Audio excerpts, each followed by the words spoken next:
The big event over the Easter weekend is the second round of the Total Super.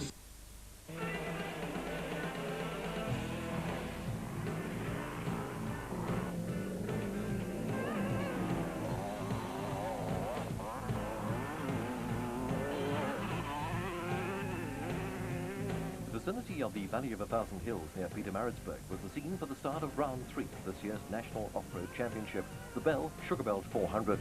And as usual, the start was a beehive of activity as competitors completed their final preparations.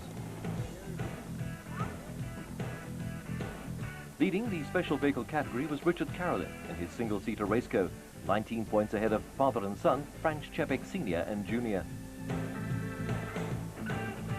Well, I think we chose the right tyres, just driving very consistently in bad conditions and a hell of a lot of luck.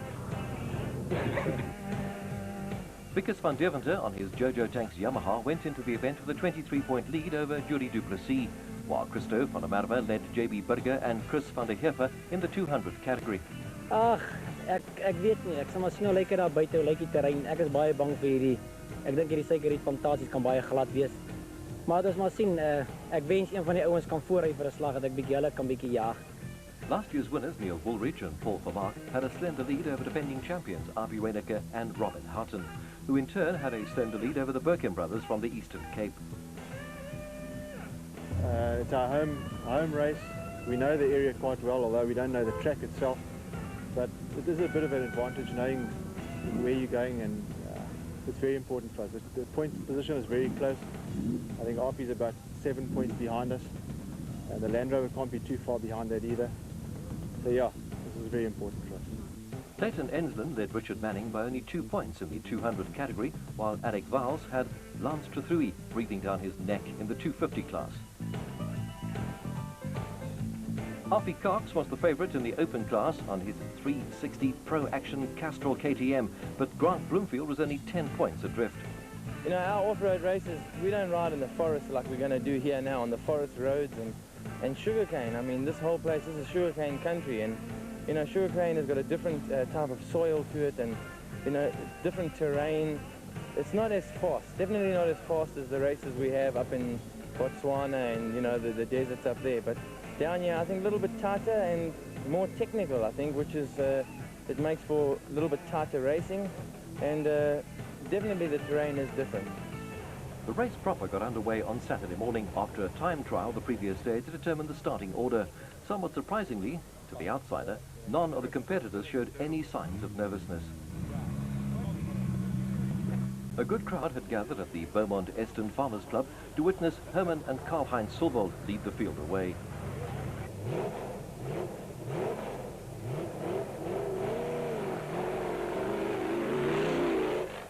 They were followed by Derek Pinoy and Andre Opperman in their raceco.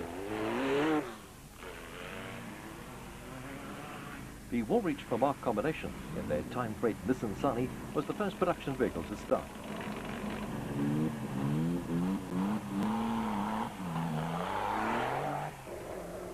The Sawmore brothers made the most of the advantage of being out front. They didn't have the problem of either running in someone else's dust or getting bogged down in mud churned out by those in front of them.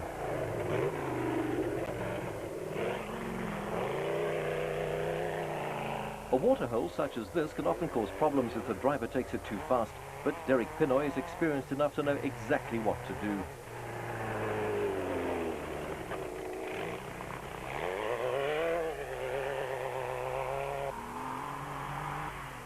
Neil Woolridge and Paul Vermaak were pushing their Nissan Sani hard in an effort to repeat last year's victory.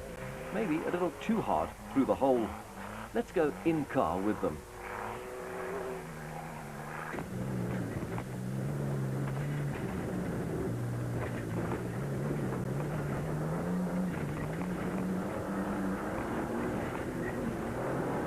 Former Motorsport South Africa chairman Richard Schilling and Ashley Thorne in their 5.7-litre Mototech raceco were also pushing hard, chasing the Woolridge Vermaak Nissan.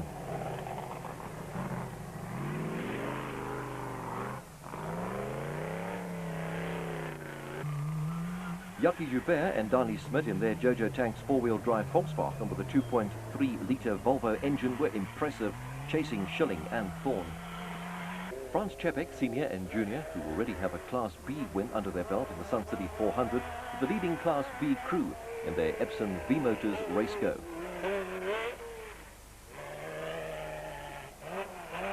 Nardus Alberts and Warren Klaassen haven't had any success so far this season and were driving a steady race to get some points on the scoreboard.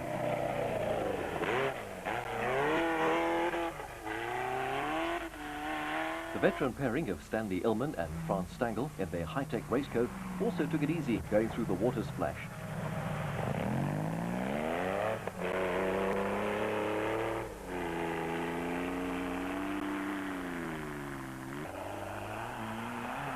Starting 7th in Class A, Mark Lorry and Warren Morton's Chenoweth was still sounding good early in the race, but mechanical problems were to sideline them later on.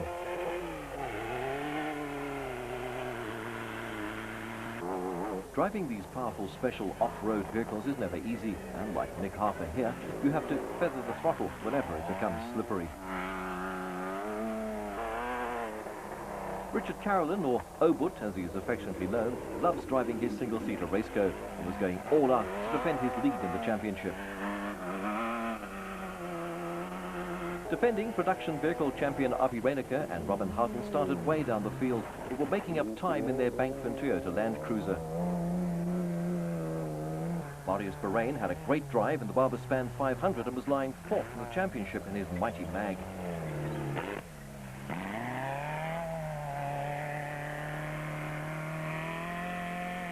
You need a strong constitution to go off-roading, and reigning special vehicle champion Greg Harvey and Lionel Acton were pushing their Queen Motorspares raceco as hard as it would go to score their first points of the season.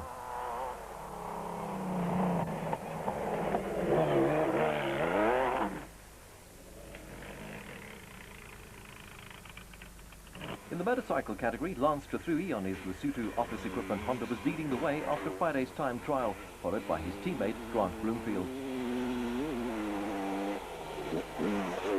Pre-race favourite and Open Class Championship leader Alfie Cox on his Pro Action Castrol KTM was also running hard to get to the front. The Yamaha of Richard Manning was beautifully on song, while Brendan Crooks on his 250 Honda was careful not to overdo things.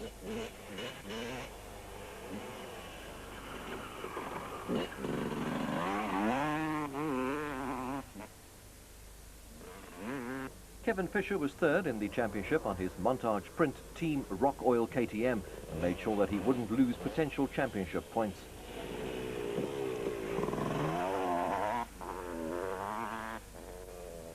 Leading the 250 championship coming into the Sugarbelt, Alex Vowels on his Antilex Dairy KTM was chasing hard to catch the flying Trethewey. Yuri Human, back from being injured, claimed a 4th place in class at the Barberspan and was pushing his Pro Action Castrol KTM hard to make up for his non-finish at Sun City. Jeffrey Volhurter on his 250 KTM had no time for reflection. But Marco Gavina's KTM did better and took him to the finish. Elmer Simons on his Kawasaki took things close to the edge, while Quinton Milton's Kawasaki was on its way to their best finish of the season. Lying 3rd in the 250 championship, Alan Jullien rode a steady race on his Lesotho Office Equipment Honda. The special vehicle category was starting to show some signs of depletion as the race took its toll. But at this stage, brothers Nick and Ryan Harper were still going steady on their Pro-M Rock Oil raceco. Unfortunately, they retired later on. Derek Pinoy and Andre Opperman were also steadily falling back because of mechanical maladies and would also count amongst the retirees.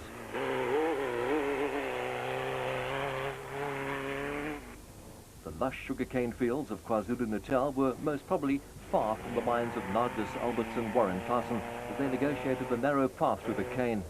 Not an easy task.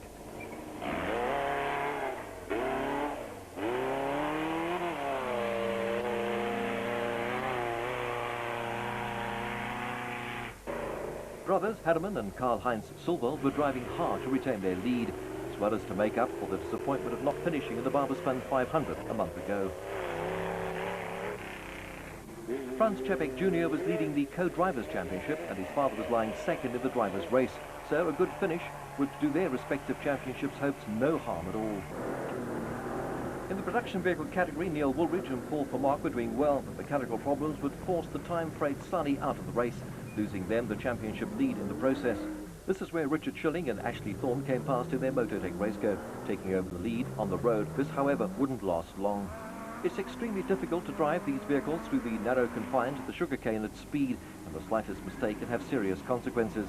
On top of this, Jullien and Thorne were suffering from a broken steering bush at this stage, which gave the driver very little play on the steering wheel.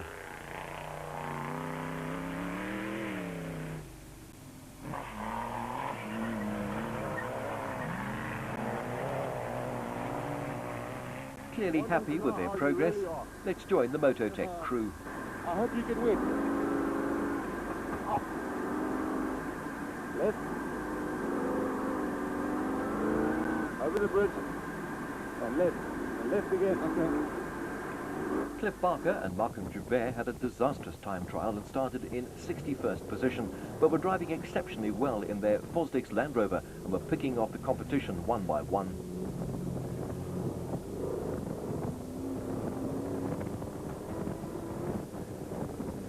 Schumi van Veeren, without his regular co-driver and brother Karel, and Fanny Kotzer started in 35th position, but would unfortunately not finish.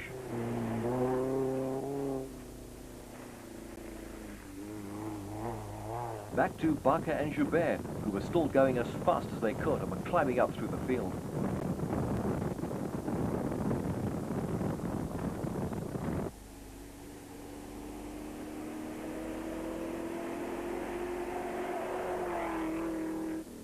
Colin Frankenberg and Tony Yeo in their Fosdix Range Rover started way down the field after their bonnet flew open in the time trial, but were now challenging the leading cars in the production vehicle category.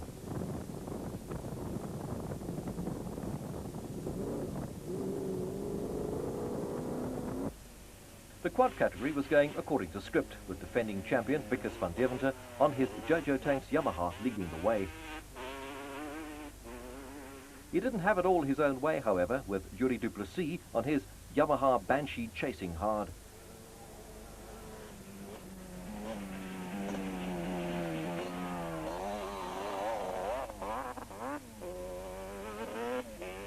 These quads are driven in a way somewhat between that of a car and a motorcycle, calling for a very special breed of racer.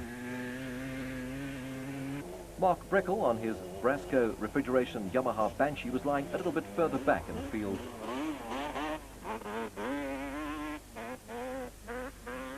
David Parkinson on his 200cc Yamaha Blaster had a good 5th position in the Barberspan, but would not score points in the Bell Sugarbelt 400.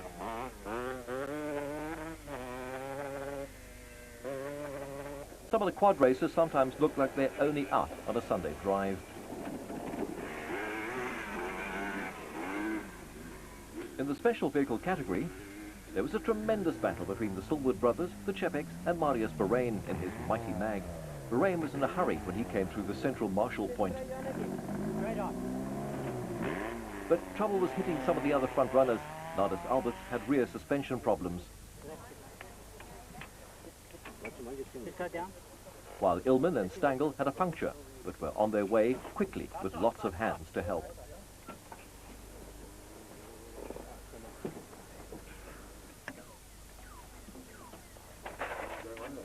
Illman and Stangl later rolled down an embankment and had to retire. Amongst the bikes, Alfie Cox on his Pro Action Castrol KTM was living up to his pre-race expectations and was leading overall.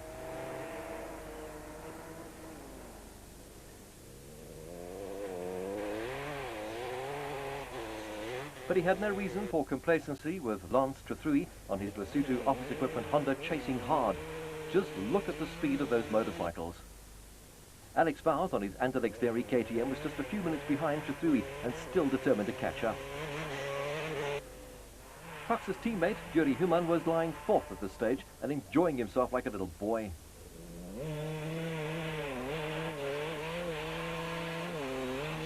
Human had a lead of just over a minute over Kevin Fisher on his Montage Print Team Rock Oil KTM. Brendan Crooks on his 250 Honda was slowly starting to show his potential and on his way to his first championship point of the season. Grant Bloomfield on his Lesotho office equipment Honda was in 5th position and would see the gap between him and Cox widen by 9 points. Quinton Milton was lying 6th overall on his 200cc Kawasaki at a great showing of talent and ability.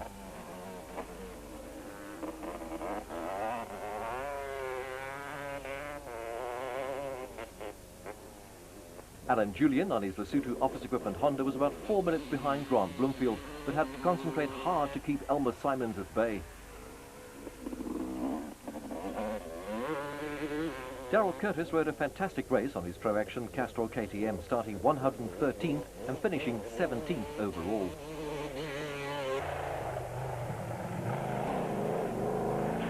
At the front, the Stallwood brothers were chasing flat out to catch the leading car. The Mototech raceco of Jullien and Thorne, but soon it wouldn't be necessary.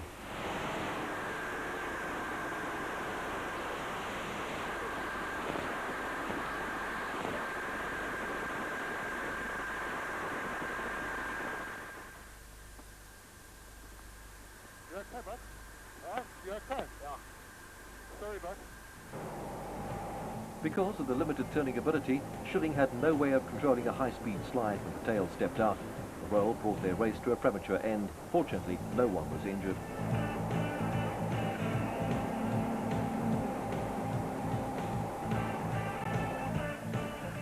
The dice for the lead was still tremendously close, with the Chapex trying very hard to catch the Sawwalls. Marius Berain in his mighty mag, who in turn was within striking distance of the Chapex, was giving it his all.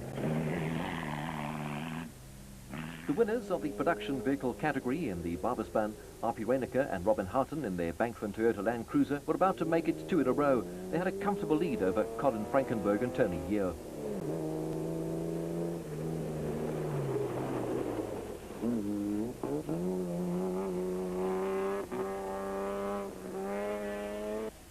The Toyota Hilux of Shumi van Vieren and Fanny Kotze was still going strong, but would finish out of the points.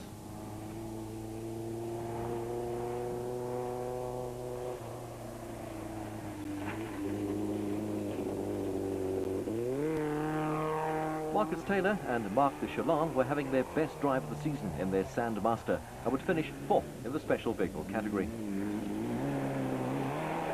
Clive Horner was also very pleased with his performance and was well on his way to a 5th position in his category.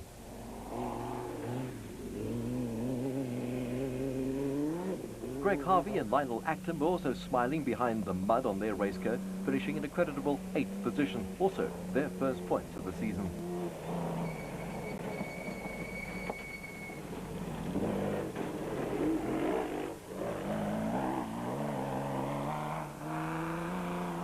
But the drive of the day must have been that of Cliff Barker and Malcolm Joubert in their Fostix Land Rover, having started in 61st position and finishing 4th. The Class E Toyota Hilux of brothers Chris and Andrew Birkin did very well to stay within striking distance of much more powerful cars and finished 3rd in the production vehicle category. Colin Frankenberg and Tony Yeo in their Fostix Range Rover underlined their tremendous potential by finishing 2nd, thereby closing their championship gap to the Birkin brothers. Let's go back in car with them.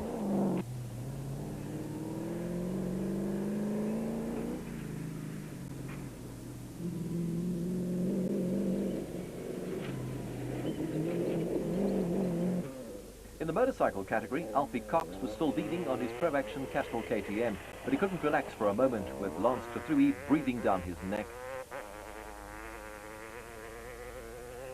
Trethewey on his Lesotho office equipment Honda was only about 2.5 minutes behind and pushing hard to make up the deficit. Alex Vowels on his Antilex Dairy KTM had the same margin behind Trethewey in 3rd place. Yuri Human on the other Pro Action Castrol KTM was trying to make up a deficit of about 3 minutes as well. The Montage Print Team Rock Oil KTM of Kevin Fisher was quicker than Human in the first racing section, but lost about a minute in the second. Quinton Milton was having a great race on his Kawasaki, lying 6th, about 10 minutes behind the leaders. In the quad category, VICUS van Deventer on his Jojo Tanks Yamaha was in his customary first position, but following a big fall, not by as big a margin as usual, but there was just seemed to be no answer for the Northwest farmer from the rest of the quad racing field.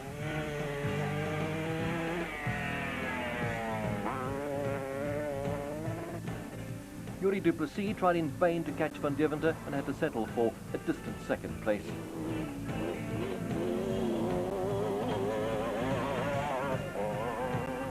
It was 3 out of 3 this season for Alfie Cox, giving him an even bigger lead in the championship when he crossed over the finish line first in the motorcycle category.